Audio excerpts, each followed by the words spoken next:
Hello friends, चलिए आज का सेशन शुरू करते हैं।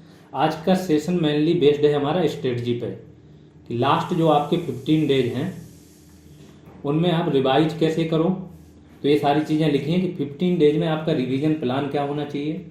जिन लोगों के मार्क्स कम आ रहे हैं, स्कोर 60 प्लस जा रहा है या 60 के आसपास रह रहा है, वो क्या करें। कुछ स्टूडेंट्स तो ऐसे हैं जो अभी अभी चैनल से जुड़े हैं, किसी को 5 दिन हुए, किसी को 10 दिन हुए, किसी को 2 ही दिन हुए। तो वो जो न्यू स्टूडेंट्स जुड़े हैं वो कैसे सारी चीज़ें को कवर अप करें। ठीक है। फिर जो आप टेस्ट दे रहे हो, रेगुलर टेस्ट सीरीज चल रही है, कल एक टेस्ट हुआ था, उससे आप मैक्सिमम फायदा किस प्रकार से लें। टॉपिक वाइज एमसीक्यू जो है एक नया इनिशिएटिव हमने शुरू किया, तो इस इनिशिएटिव का आपको मैक्सिमम फायदा किस प्रकार से मिलेगा, इस पर हम पूरा डिटेल में चर्चा करेंगे। और आखिर में जो हमने पहले बोला था कि वन्यजीव संरक्षण अधिनियम जो है आपका, उस पर एक लाइव क्लास आएगी जिसमें सारी एक एक धाराएं हम आपकी क्लियर करा देंगे। तो इसका अपडेट रहेगा कि कब एक क्लास आएगी। तो 1 बाय 1 करके हम बात करेंगे सारी चीज़ों पर। अब इस चीज़ की ज़रूरत क्यों पड़ी, तो ज़रूरत इसलिए पड़ी कि कल एक जो टेस्ट हुआ था, हम टेस्ट लेते हैं UPSSC और UPPCS लेवल का टेस्ट, 120 क्वेश्चन आए थे, उसमें 2 आवर्स का टाइम था। क्वेश्चन हम 20 क्वेश्चन एक्स्ट्रा देते हैं जो UPSSC आपका लेगा, बंदर होगा कमेंट्स, उससे हम क्या है आपको 20 क्वेश्चन एक्स्ट्रा दे रहे हैं कि आपकी एक स्पीड अप बढ़े और ज़्यादा क्वेश्चन करने की एक आदत आ जाए। ठीक है। तो इसमें बहुत सारे स्टूडेंट्स थे जिसने 95 प्लस, और 90 प्लस तो बहुत स्टूडेंट्स ने स्कोर किया, और 95 प्लस भी बहुत सारों ने। कुछ स्टूडेंट्स 100 प्लस भी गए थे, उनकी अभी मैं मार्कशीट दिखाऊंगा। ठीक है। तो जो स्टूडेंट 60 थे, 60 से नीचे थे, वो थोड़े टेंशन में आ गए कि सर इन लोगों का स्कोर देख के तो लग रहा है। तो पहली चीज़ तो उन लोग को बताया देना चाहता हूँ कि आप लोग टेंशन इसलिए मत लो कि आप केवल सीटें 50 या 20 नहीं हैं। बहुत सारे स्टूडेंट्स जो यहाँ से नहीं जुड़े हैं, जो बाहर हैं, वो 60 वाले भी नहीं हैं। तो आप 65 यहाँ आ गए हो, बाकी 80 और 90 पहुँचाना, वो आप टेंशन नहीं लो। उसी के लिए स्ट्रेटजी पे हम लोग बात करने जा रहे हैं। ठीक है। तो स्ट्रेटजी क्या होनी चाहिए। सबसे पहली चीज़ कि जिन लोगों के स्कोर, 2 लोगों की बात हो रही, स्कोर कम और जो लोग न्यू हैं, और तीसरे लोग वो लोग कि जिन लोगों को स्कोर तो सही आ रहा है लेकिन कुछ टॉपिक विशेष में दिक्कत हो रही, उससे उनके क्वेश्चन बहुत सारे रॉन्ग हो जाते हैं। ठीक है। ये 3 टाइप के लोगों के लिए अभी जो मैं बात करने जा रहा हूँ, ये उन लोगों के लिए, ठीक है, जिनके स्कोर कम आ रहे हैं, जो न्यू हैं, और जिनके कुछ टॉपिक्स में प्रॉब्लम है। पहली चीज़ ये है कि जो चीज़ें बताई जाती हैं यहाँ पे, आप उनको फॉलो करोगे, A to Z फॉलो करोगे, तभी आपको फ़ायदा मिलेगा। आपने सुन लिया एक कान से और दूसरे कान से निकाल लिया, कोई फ़ायदा नहीं मिलेगा। क्योंकि ये जो रिजिडिटी होती है ना, रिजिड हो जाता है समय के साथ व्यक्ति ना, बदलाव एक्सेप्ट ही नहीं करता। स्मार्ट होता है, ओवर स्मार्ट होता है, कभी कभी उसको लगता है हमने मेंस दे दिए और बड़ी बड़ी तैयारियां कर ली, हम इनकी सुने क्यों, हम तो पहले से ही होशियार हैं। ठीक है। तो ये ऐसे सब स्टूडेंट्स, या जो बहुत जल्दी जजमेंटल, एक टाइप के स्टूडेंट होते हैं, बहुत जल्दी जजमेंट पे आ जाते हैं कि ऐसा है, ये सही है, ये बहुत गलत है, ये सही नहीं पढ़ा रहे हैं, ये हमारे लिए ज़्यादा बेटर है। तो ऐसे टाइप के स्टूडेंट्स को मैं थोड़ा सा बताना चाहता हूँ, 1-2 एग्जाम्पल देना चाहता हूँ। तो पहले एग्जाम्पल पे ही आ जाते हैं। कुछ स्टूडेंट्स हैं हमारे, उनकी मार्कशीटें दिखाता हूँ कल की। ये तो देखो, इन्होंने क्या OMR पे ही पूरा टेस्ट दिया है, ये उस फॉर्म में आ गए। जो लोग अभी तक मजाक के फॉर्म में हैं, सीरियस नहीं है ना, उनको यहाँ से सीख लेनी चाहिए। ठीक है। ये है राज तिलक की मार्कशीट है। इसका ये श्रुति के बारे में चर्चा करेंगे। ठीक है। थोड़ी समय इसको, श्रुति के बारे में ऑलमोस्ट जो पुराने स्टूडेंट्स हैं जान रहे होंगे। ये हमारे साथ 1 या 2 वीक क्लास स्टार्ट हुई थी, उसके बाद ये जुड़ गई थी। इसके बाद इन्होंने सारी चीज़ें फॉलो करना शुरू की। ये सामने से बोलती हैं कि ऑलमोस्ट हर चीज़ फॉलो करती हैं। तो जो लास्ट आपका टेस्ट हुआ था UPSSC लेवल का, इसके बीच में एक UPSC लेवल का टेस्ट हो गया आपका, एक कल हुआ। दैट मीन्स 10 डेज पहले जो आपका एक टेस्ट हुआ था UPSSC लेवल का, इनके मार्क्स 90 से कम आए थे। ठीक है। लेस देन 90 थे इनके मार्क्स। ठीक है। अब क्या हुआ कि ये टेंशन में आ गई। टेंशन में आए तो इनको मैंने सिंपल सा यही बोला कि आप बेसिक पे ध्यान दो, सारी चीज़ें रिवाइज करो और पेशेंसली करो। अभी से पेशेंस मत खो, आने दो लोगों के ज़्यादा मार्क्स। इन्होंने मेहनत की, इस बार इन्होंने सबसे बेस्ट मार्क्स इन्हीं के हैं। जो कल आपका टेस्ट हुआ था, सबसे ज़्यादा मार्क्स इनके। अब 120 में से 108 मार्क्स, जो 90 से पहले नीचे थे। ये सब लोगों को बताए देना चाहता हूँ कि 90 के बाद एक एक मार्क्स अगर आपको स्कोर करना है, सिंगल मार्क्स बढ़ाना है, ये बहुत बड़ी बात होती है। स्टार्टिंग के 10 मार्क्स और 90 के बाद एक सिंगल मार्क्स दोनों बराबर होते हैं, इतनी मेहनत करनी पड़ती है। अगर 90 माइनस से सीधा 108, ये बहुत ज़्यादा इम्प्रूवमेंट है। और ये इम्प्रूवमेंट कैसे हुआ कि इन्होंने सारी चीज़ें फॉलो की जैसी बताई गई। तो 10 डेज के अंदर इतना बेस्ट इम्प्रूवमेंट इन्होंने करके दिखाया। एक और स्टूडेंट है हमारा, इन्होंने OMR पे दिए, एक सुजीत करके है, ये है, ठीक है, ये उनकी मार्कशीट है। ये मुझे लगता है ये पहले से, कुछ स्टूडेंट्स होते हैं जो पहले से ही, जिसको माइंड अच्छा खासा वर्क करता है, बहुत सारी चीज़ें क्लियर होती हैं और फैक्चुअल चीज़ें रटी हुई होती हैं, ठीक है। तो इनके मार्क्स पहले भी बहुत अच्छे आते थे, मैंने देखा ये 90% स्कोर पहले भी करते थे, ठीक है। इस टेस्ट में भी इनके मार्क्स कितने आए हैं? 104, 8 इनके रॉन्ग हो गए। और इनका जो मैं बता रहा हूँ कि इनके पहले से सारी चीज़ें क्लियर हैं, लेकिन इस बार श्रुति ने इनको भी ओवरपास कर दिया। ये चीज़ देख के मुझे स्टूडेंटों के बीच एक कंपटीशन देख के अच्छा लगा कि अगर आप चीज़ें फॉलो कर रहे हो तो आप बेटर करोगे ही करोगे, ठीक है। और बाकी लोगों के अच्छे खासे मार्क्स आए, 105 इनके राइट थे। तो ये मार्कशीट मैं इसलिए दिखा रहा हूँ कि अगर आप अपनी रिजिडिटी नहीं छोड़ोगे तो आप में कोई बदलाव आएगा नहीं। आप ज्यों के त्यों बने रहोगे, फिर सोचोगे कि चीज़ें बेटर क्यों नहीं हो रही हैं, तो बेटर कराने वाला कोई होगा नहीं ना, क्योंकि आप अपने आप की सुनना चाहते हो, दूसरों की सुनना नहीं चाहते हो, तुरंत जजमेंटल हो जा रहे हो। जजमेंटल होने वालों को इतना बताना चाहता हूँ कि अगर आप हमारे ग्रुप कॉल में रहते हो ना, तो आप सुनोगे कि ग्रुप कॉल में बहुत सारे ऐसे बच्चे हैं, कम से कम 2 से 3 बच्चे मुझे ऐसे मिले जो UPSC का भी मेंस दे चुके हैं, ठीक है। और UP PCS के इंटरव्यू तक तो बहुत सारे बच्चे गए हैं जो यहाँ पे पढ़ रहे हैं। दृष्टि और विजन के ग्रुप कॉल में बार बार आते रहते हैं, लोग बताते हैं अपना एक्सपीरियंस। कुछ स्टूडेंटों ने तो ये बताया कि दृष्टि में उन्होंने 62 से 64 क्लासेज हुई हैं एनवायरनमेंट पे, और जो चैप्टर आपने बताए हैं वहाँ पे समझ में नहीं, हमने याद कर लिए थे, यहाँ पे हमारी एक समझ बन गई कि ऐसा क्यों था, ठीक है। तो जजमेंटल लोगों को इतना ही बताना चाह रहा हूँ कि आप थोड़ा पेशेंस रख के 2-4 चीज़ें देखोगे, फिर जजमेंट पे पहुँचो तो समझ में भी आएगा। ऐसे देख के आप भटकते ही रहोगे। कुछ ज्ञानी पुरुष हर ग्रुप में ज्ञान देने लगते हैं।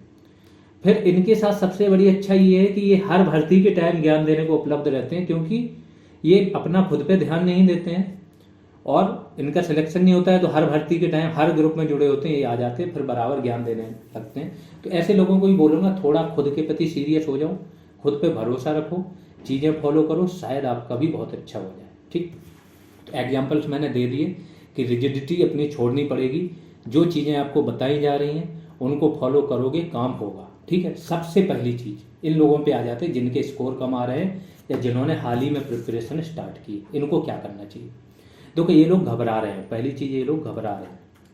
घबराना नहीं है। यहाँ से अगर आप घबराओगे, घबरा के आपने 8-10 दिन बर्बाद कर दिए, लास्ट के 6 डेज भी यही चीज़ फॉलो करनी पड़ेगी जो मैं अभी यहाँ बता रहा हूँ, तभी काम होगा। और 6 डेज फॉलो करोगे तो पता चले 40% ही कवर हुआ, और अभी से फॉलो कर लोगे तो 100% तक आप भी जा पाओगे।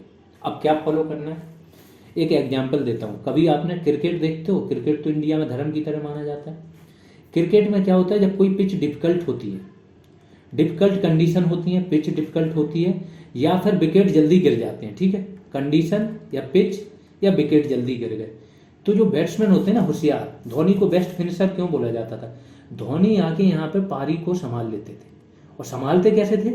एक एक रन, मतलब रिस्क नहीं लेना, बहुत स्लो चलते थे। सबसे बेस्ट फंडा है slow and steady wins the race.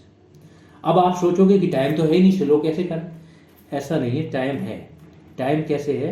Slow means ये नहीं है, स्लो मीन्स ये है कि एक टॉपिक को आप 2 से 3 आवर्स दो स्टार्टिंग, एक सिंगल टॉपिक को, और 2 से 3 आवर्स में नो मोबाइल। अगर क्लास आपने पढ़ ली है, रिवीजन करने बैठे हो, रिवीजन कर रहे हो, अगर मोबाइल से कर रहे हो तो सिर्फ मोबाइल में क्लास आपकी चलनी चाहिए 3 आवर्स से। सिंगल क्लास आप देख रहे हो 2 से 3 आवर्स, एक एक ध्यान, किसी से बात नहीं, कुछ नहीं हो, एक एक चीज को विजुअलाइज करो कि क्या बोलना चाह रहे हैं, कैसे कनेक्ट करें। ऐसे करके आपने क्या किया, एक क्लास को 3 आवर्स दिए, फिर दूसरी क्लास को 3 आवर्स दो। स्टार्टिंग की जितनी भी क्लास है 4 से 5 क्लास बहुत स्लोली करो आप। अगर आप PDF से पढ़ रहे हो तो फिर मोबाइल एक किनारे रख दो शांति से, और इसको करो। एक दिन में कोशिश करो 2 क्लास या 3 क्लास ही हो शुरुआत में। जो बिल्कुल नए हैं, जिनके स्कोर कम आ रहे हैं, वो फिर से स्लो, एकदम स्लो गति पे चले जाओ। क्रिकेट का एग्जाम्पल दे रहा था, तो ये पारी को संभालते हैं। कभी भी देखा होगा कि विकेट इकट्ठे गिर जाएं तो फिर पता चले 30 ओवर में सिर्फ और सिर्फ 100 रन बनते हैं, लेकिन लास्ट के 20 ओवर में पता चले ये लोग 220 और 220 प्लस एक्स्ट्रा बना ले, मीन्स टोटल 300 के पार चला जाए, जो कि कभी कभी बेस्ट स्टार्टिंग भी होती है तब भी नहीं जाता है।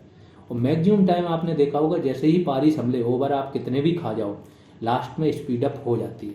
सेम आपकी लाइफ पे भी जाता है, सेम आपकी पढ़ाई पे भी लागू होता है। ये ध्यान रखना कि पढ़ाई में स्टार्टिंग के 4 से 5 टॉपिक्स आप बहुत स्लो करो, बहुत ज़्यादा, बट कोशिश ये करो कि वो आपको, अब स्लो मीन्स ये नहीं कि पढ़ ही नहीं रहो, पढ़ने बैठे रहो, बहुत स्लोली समझते हुए चलो। जब सारी समझ बन जाए तब अगले टॉपिक पे मूव करो। तो एक टॉपिक की समझ प्लस वो टॉपिक जो आपने याद किया, उससे आपके माइंड का जो विकास हुआ, मेमोरी का विकास हुआ, वो अलग चीज़। ये दोनों मिलके अगले टॉपिक को थोड़ा कम टाइम लगेगा। और जैसे ही आपने 4 से 5 टॉपिक्स किए, आपकी स्पीड अपने आप बढ़ेगी, इंटरनली आपको बढ़ाने की जरूरत नहीं पड़ेगी। आप उसी पेस में रहोगे जब तक टॉपिक पूरा समझ नहीं बनी है और टॉपिक खत्म नहीं हुआ, आप आगे नहीं बढ़ोगे। यही चीज़ जिनके स्कोर कमा रहे हैं वो दोबारा जाके रिवीजन पे जाए और यही चीज़ फॉलो करें, ठीक है। जिनके जो एकदम नए हैं उनको तो ये चीज़ फॉलो करनी है। हाँ, जिनको लगता है कि वो जल्दी कवर अप कर लेते हैं, नए हैं लेकिन उनको पता है कि उनकी तैयारी जल्दी कम टाइम में हो जाती है, वो अपने हिसाब से चल सकते हैं। जिनके स्कोर तो सही आ रहे हैं, स्कोर आपका सही आ रहा है, लेकिन हो क्या रहा है कि कुछ टॉपिक्स हैं जहाँ पे आपके रॉन्ग हो जा रहे हैं, तो आपको क्या करना है, तो आपको ये करना है कि आपको भी उस टॉपिक पे यही फंडा फॉलो करना है कि उस टॉपिक को आप मैक्सिमम टाइम दो जो आपके रॉन्ग हो जा रहे हैं। तो आपकी सारी चीज़ें धीमे धीमे आप देखोगे 2-3 दिन में ट्रैक पे आ जाएंगी। फिर आने वाले 2-3 दिन में आप स्पीड अप करो। फिर आगे आगे हम कर क्या रहे हैं, आगे आके हम कर रहे हैं MCQ, टॉपिक वाइज MCQ, जो स्टूडेंट्स ही बना रहे हैं, कम से कम नहीं तो 150 स्टूडेंट्स हमारे टॉपिक वाइज MCQs बना रहे हैं, ठीक है। अब सोचो एक टॉपिक पे 4 से 5 स्टूडेंट अलग अलग 50 क्वेश्चन का सेट बना के देंगे, उसमें से 150 भी क्वेश्चन यूनिक हैं पर टॉपिक। तो हम क्या करेंगे, दिन में आपको रिवीजन का टारगेट दे देंगे कि ये टॉपिक रिवाइज करो आप, और शाम में आपका टेस्ट ले लेंगे पर डे। आगे चल के स्पीड अप करना होगा, 2-2 टेस्ट लेंगे पर डे, 2 टॉपिक आप रिवाइज करो और 2 का हम टेस्ट लेंगे। तो जब 150 क्वेश्चन किसी एक टॉपिक पे आपके आ जाएंगे, हर डायरेक्शन से वो आपकी जांच कर लेगा और आपका दिन भर रिवीजन भी हो गया हर सोर्स से, तो इससे बेस्ट तैयारी आपकी हो ही नहीं सकती, ठीक है। तो पहली चीज़ बोल दी मैंने कि slow and steady wins the race, और ये हर जगह लागू होता है, चाहे जहाँ आप देख लो, चाहे खरगोश कछुए की वो देख लो, जिसकी भी कहानी देखनी है। और ये ऐसे नहीं है, ये जो कहावतें होती हैं ये बहुत एक्सपीरियंस के बाद आती हैं। ये ऐसा नहीं किसी ने मुंह उठाया बोल दिया और वो चलती आ रही, अगर उनमें कोई सार नहीं होता या वो लागू नहीं होती तो वो आगे चलती नहीं, खत्म हो जाती कहावतें, ठीक है। टॉपिक वाइज टेस्ट के साथ आपकी प्रिपरेशन स्पीड क्या है, अपने आप बढ़ जाएगी। ये चीज़ का बिल्कुल टेंशन नहीं लेना है। 15 तारीख से 15 अप्रैल से हमारा क्या है, टॉपिक वाइज हम टेस्ट शुरू करेंगे, पर डे एक टेस्ट इवनिंग में। 15 से 18 तक यही चलेगा। 18 के बाद हम देखेंगे 3 दिन बाद 19 से आप पर डे 2 टेस्ट कर देंगे। 2 टॉपिक आप रिवाइज करो, 2 टेस्ट होंगे आपके, बस दिन भर रिवीजन शाम में टेस्ट, दिन भर रिवीजन शाम में टेस्ट, इस प्रकार से चलेगा। अब आते हैं टेस्ट का मैक्सिमम उपयोग। तो एक तो ये टॉपिक वाइज टेस्ट चलेंगे, दूसरा जो टेस्ट आप देंगे वो आप दे ही रहे रेगुलर टेस्ट सीरीज। चूंकि ये टेस्ट सीरीज आपके इसमें से 120 क्वेश्चन होते हैं और ये UPSSC जैसा आपका फॉर्मेट है इसका वही रहता है, तो ये टेस्ट भी जरूरी है। ये 4 से 5 दिन में एक टेस्ट आपका होता रहता है, डेट आपको पहले और टाइम बता दिया जाता है 2-3 दिन पहले, ठीक है। इस टेस्ट का आपको मैक्सिमम उपयोग कैसे करना है, देखो कुछ लोग टेस्ट का उपयोग इसलिए करते हैं, ज़्यादा से ज़्यादा क्वेश्चन सामने आएंगे, क्वेश्चन रट जाएंगे, वही क्वेश्चन उनको मिल जाएंगे। ऐसे क्वेश्चन समझ लो 40 से 50 मिल भी गए तो आप 60-70 से ज़्यादा स्कोर नहीं कर पाओगे, क्वेश्चन रटने के चक्कर में रहोगे। लेकिन टेस्ट का अगर यूटिलाइजेशन करना चाह रहे हो तो 8 से 10 मैक्सिमम 8 से 10 टेस्ट पूरे किसी भी एग्जाम के लिए बहुत ज़्यादा होते हैं। बस एक एक टेस्ट को आप क्या करना है कि आपको उस टेस्ट को जैसे ही लगाया, फिर जो रॉन्ग क्वेश्चन है उनको मार्क कर लिया कि ये क्वेश्चन आपका रॉन्ग हो गया, उस क्वेश्चन का सारा टॉपिक जितना है पूरे उसको रिवाइज किया फिर से। और अगर आपको लगता है कंटेंट कम है तो और जो भी सोर्स आपको मिल सकते हैं ऑनलाइन ऑफलाइन, उन सोर्सेज से डेटा इकट्ठा करके 1-2 पेज पे लिख के ऐड कर लिया उसी टॉपिक के साथ, क्योंकि लास्ट 2 से 3 दिन में आपका जो रिवीजन होगा वो इसी प्रकार से होगा, ठीक है। इस प्रकार से आप टेस्ट का मैक्सिमम उपयोग कर सकते हो। टेस्ट का काम सिर्फ और सिर्फ वीकनेस पहचानना, वीक टॉपिक को कवर करना फिर से अच्छे से, और फिर से दोबारा टेस्ट देना, और फिर पता करना कि हाँ वो वीकनेस गायब हुई कि नहीं। इसके लिए करोगे तो मैक्सिमम फायदा मिलेगा। सिर्फ टेस्ट के क्वेश्चन याद करने के लिए, रटने के लिए टेस्ट का उपयोग करोगे तो सिर्फ वो क्वेश्चन याद आएगा, क्वेश्चन में हल्का सा भी एक ऑप्शन घुमा दिया तो वहाँ आप कंफ्यूज हो जाओगे। अब जो पुराने स्टूडेंट हैं उन्हीं के लिए कि वो वीक टॉपिक्स की पहचान करें, वीक पॉइंट्स की पहचान करें, उन पॉइंट्स को कहीं और सोर्स से मिल रहे हैं जो आपके पास नहीं है, नोट डाउन कर लें, अपनी चीज़ों में ऐड कर लें और फिर से रिवाइज करें। फिर से वही कि आपको भी जो वीक पॉइंट्स हैं या वीक टॉपिक्स हैं उनको कवर अप करने के लिए स्लो और स्टडी ही चलना पड़ेगा। स्लो मीन्स ये नहीं होता 2 से 3 आवर्स अगर आप तरीके से गंभीरता से एक टॉपिक पढ़ रहे हो बहुत अच्छे से कवर हो जाता है। सिर्फ 2 टॉपिक ये हटा दो अधिनियम वाले, इनमें ज़्यादा टाइम देना पड़ेगा क्योंकि इसमें फैक्चुअल चीज़ें बहुत ज़्यादा है। इसके बाद बाकी के टॉपिक्स 2 से 3 आवर्स से ज़्यादा का कोई टॉपिक है ही नहीं। बस तरीके से अगर आप पढ़ रहे हो तो टॉपिक वाइज एमसीक्यूज का बता दिया। ये आपके इस प्रिपरेशन का सबसे मोस्ट इम्पोर्टेंट चैप्टर होगा क्योंकि ये आपकी तैयारी को एकदम पूर्णता प्राप्त कर देगा, जिसको बोलते हैं ना कि आप पूर्ण हो जाएंगे इस तैयारी के बाद। क्यों होंगे? क्योंकि डेली हमने आपको क्या दिया, स्टार्टिंग में एक टॉपिक का टारगेट दिया। अब उस टॉपिक को आप पहले ही पढ़ के बैठे हो बहुत अच्छे से, फिर भी रिवाइज करोगे उस टॉपिक को, regular class plus value addition से रिवाइज किया, प्लस और भी जो सोर्स आपके हैं उनसे रिवाइज किया आपने। इवनिंग में आपने टेस्ट दिया, टेस्ट दे के आपने चेक किया कि आपके क्वेश्चंस रॉन्ग हुए कि नहीं। जो चीज़ रॉन्ग हुई उसको दोबारा रिवाइज करो, या देखो कहीं से एडिशन है तो एडिशन कर लो। उस दिन वो टॉपिक आपका क्लोज हो गया। अब उस टॉपिक पे आपको वापस नहीं आना। 3 दिन तक यही चलेगा। 3 दिन बाद हमने 2 टॉपिक्स देने शुरू कर दिए। 2 टॉपिक्स को अब आप रिवाइज करोगे, स्पीड आपकी बढ़ चुकी होगी यहाँ तक। और सेम चीज़ यहाँ पे होगी, एरर डिटेक्ट करोगे और एरर को दूर करके वो टॉपिक आपका क्लोज। ऐसे करके संडे को हमने एक्स्ट्रा टेस्ट ले लिया क्योंकि संडे को सिर्फ और सिर्फ इसके लिए रखेंगे कि टेस्ट के लिए। संडे को एक्स्ट्रा टेस्ट होगा। इस प्रकार से हमारी कोशिश होगी, अगर आपका 30 को एग्जाम है तो हम आपका 26 या 27 तक सारे टॉपिक वाइज टेस्ट खत्म कर दें। लास्ट के 3 डेज आपको सिर्फ और सिर्फ रिवीजन के लिए बचें। फिर स्टूडेंट की डिमांड होगी तो एक फुल टेस्ट इस टाइम पे ले लिया जाएगा। ये हमारा पूरा वो रहेगा। अब जो टॉपिक वाइज एमसीक्यूज प्रिपेयर कर रहे हैं उनमें और एक्स्ट्रा क्या हो रहा है, एमसीक्यूज तो प्रिपेयर कर ही रहे। मैं क्या बोल रहा हूँ, स्टूडेंटों ने इतना वो दिखाया इसमें कि कम से कम नहीं तो 150 प्लस स्टूडेंट्स हो गए हैं जिन्होंने टॉपिक मांग लिए, उनको टॉपिक बांट भी दिए गए।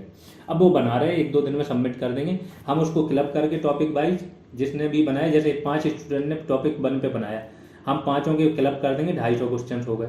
अब 250 में हो सकता है कि 50 या 100 क्वेश्चन रिपीटेड है क्योंकि एक ने भी रिपीट किए, कोई फर्क नहीं पड़ता। जितनी बार सामने से वो क्वेश्चन गुजरेगा टाइम तो लगना नहीं क्योंकि पहले सॉल्व कर चुके, प्लस बार बार सामने से गुजरेगा तो याद और हो जाएगा। ठीक है। दूसरी चीज़, ISFR रिपोर्ट पे भी हम करंट बनवा रहे हैं। मंथली करंट 12 स्टूडेंट्स को दे दिया, एक मंथ का, वो मंथली करंट पे भी एमसीक्यूज तैयार कर रहे हैं। ISFR जो है उस रिपोर्ट पे होगा, एक स्टूडेंट को यूपी स्टेट की रिपोर्ट दे दी उस पे होगा। टाइगर रिपोर्ट पे एक स्टूडेंट को दे दिया जाए। इस प्रकार से पूरा करंट भी आपका कवर अप हो जाएगा। फुल डे आप रिवीजन करो और इवनिंग में क्या है टेस्ट दो, ये फंडा रहेगा। संडे को एक्स्ट्रा टेस्ट होंगे, बात हो चुकी। ठीक है, ये सारी चीज़ें। अब ये स्ट्रेटजी कम काम करेगी जब आप सीरियसली होकर फॉलो करो। कुछ लोग ना, जैसे उस ग्रुप में भी ये सारे एमसीक्यूज कैसे बनाए, हमसे नहीं बन रहा ये प्रॉब्लम। अगर आप ये सोचोगे कि आपको कोई न्यू करने को दिया ही ना जाए, जो रेगुलर टेस्ट सीरीज चल रही है वो मिल जाए और वैल्यू एडिशन ये सब, तो फिर आप तो रिजिड हो गए ना। रिजिडिटी त्यागनी पड़ेगी। मुश्किल से 1 to 2 आवर्स लगेंगे। आप 50 एमसीक्यूज बनाइए, बाकी लोग नहीं तो क्यों बनाएंगे ये बताइए ना मुझे। बाकी स्टूडेंट क्यों करेंगे इसके लिए प्रिपरेशन कि हम दूसरों के लिए क्यों बनाएगा, दूसरे नहीं बनाना चाह। तो इस चीज़ से आप लोग थोड़ा बाहर निकलो। कंफर्ट जोन, लास्ट के 15 डेज कंफर्ट जोन पूरी तरीके से त्याग दो, बहुत बेटर होगा। इतना मान के चलो कि अभी जैसे 550 के आसपास होने वाले हैं हमारे पेड ग्रुप में, और 50 मेंबर्स हैं सुपर ग्रुप। ये मेंबर्स जितनी मेहनत कर लेंगे तो मैक्सिमम सिलेक्शन हमारा यहीं से ही आना है, ये ध्यान रखना। चलो इसमें 100 स्टूडेंट्स वो होंगे जो बहुत रिजिड हैं, जो कभी किसी की बात सुनेंगे ही नहीं, उनको हमने छोड़ भी दिया। अगर 400 भी टोटल हमें स्टूडेंट वो मिलते हैं जो फॉलो कर रहे हैं, तो इन सब का सिलेक्शन होगा, ये बात आप लोग मान के चलो। क्योंकि बाकियों से आप बहुत आगे हो। बाकी क्या कर रहे हैं, कितने टाइगर रिजर्व है, इसी पे ही बहस करते हैं दिन भर। इसके बाद ये टाइगर रिजर्व कौन सा है, इससे क्या है, इसके वन नीति में कितने प्रकार की वन की घोषणा की गई। उनके मैं क्वेश्चंस देखता हूँ तो मुझे लगता है कि बहुत स्थिति में जो स्टूडेंट यहाँ से जुड़े हैं ना, बाकियों से बहुत स्थिति में, बाकी अभी बेसिक क्वेश्चंस भी उन पे बराबर बहस कर रहे हैं और वही क्वेश्चंस उनके क्लियर नहीं है। कॉन्सेप्ट तो आप लोग भूल ही जाइए, ठीक है। अब ये सारी चीज़ें कहाँ मिलेंगी ये आप लोगों को पहले ही पता है, पेड ग्रुप में मिलेंगी। पेड कोर्स के लिए सारी डिटेल किसी भी वीडियो के, कोई भी वीडियो ओपन कीजिए, उसका कमेंट सेक्शन में जाइए, कमेंट सेक्शन में आपको एक पिंड कमेंट मिलता है, उस कमेंट में पूरी डिटेल होती है कि कहाँ पे आप पेमेंट करें, किस जगह टेलीग्राम पे भेजें, और जिससे आप पेड ग्रुप से जुड़ सकते हैं। यहाँ पे भी मैंने दे दी कि फीस आपकी 199 है। ये नंबर है 8586982085, इस पर आप फ़ोन भी कर सकते हैं कोई प्रॉब्लम आए तो, ठीक है। कोई भी आपको क्वेरी है, अगर आपने पेमेंट कर दिया है और आपको ऐड नहीं किया गया, स्क्रीनशॉट भेजने में दिक्कत आ रही है, आप इस पर फ़ोन करो, तुरंत आपका काम हो जाएगा, पहली चीज़। दूसरी चीज़, इसको पेमेंट करके ये वाला जो टेलीग्राम नंबर है इस पर आप भेज दो अपना स्क्रीनशॉट।